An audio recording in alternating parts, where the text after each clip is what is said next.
कुंती पुत्र युधिष्ठिर कहने लगे कि हे भगवान, भाद्रपद कृष्ण एकादशी का क्या नाम है, इस व्रत को करने की क्या विधि है और इसका क्या महात्म है, कृपया करके कहिए। मधुसूदन कहने लगे कि इस एकादशी का नाम अजा एकादशी है। यह सब प्रकार के समस्त पापों का नाश करने वाली है। जो मनुष्य इस दिन भगवान ऋषिकेश की पूजा करता है उसको वैकुंठ की प्राप्ति होती है। अब आप इसकी कथा सुनिए। प्राचीन काल में हरिश्चंद्र नामक एक चक्रवर्ती राजा राज्य करते थे। उन्होंने कभी किसी कर्म के वशीभूत होकर अपना सारा राज्य व धन त्याग दिया, साथ ही अपनी स्त्री, पुत्र तथा स्वयं को भी बेच दिया। वह राजा चांडाल का दास बनकर सत्य को धारण करते हुए मृतकों का वस्त्र ग्रहण करते रहे, मगर किसी प्रकार से सत्य से विचलित नहीं हुए।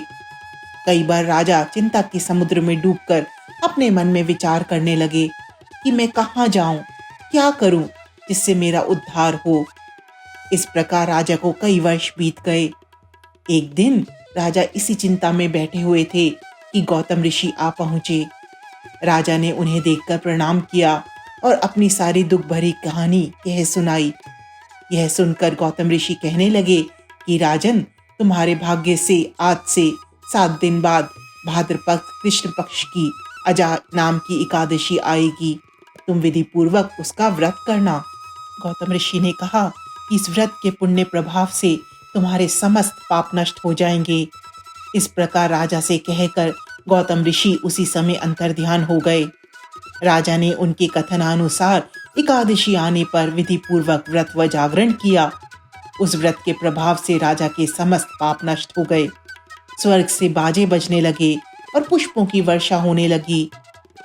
राजा अपने मृतक पुत्र को जीवित और अपनी स्त्री को वस्त्र तथा आभूषणों से युक्त देखा। व्रत के प्रभाव से राजा को पुनः राज्य मिला। अंत में वह अपने परिवार सहित स्वर्ग को गया। हे कौंती पुत्र, यह सब अजा एकादशी के प्रभाव से ही प्राप्त हुआ।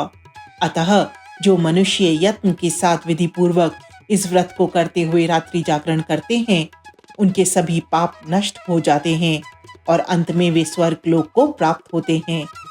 इस एकादशी की कथा के श्रवण मात्र से अश्वमेध यज्ञ का फल प्राप्त होता है।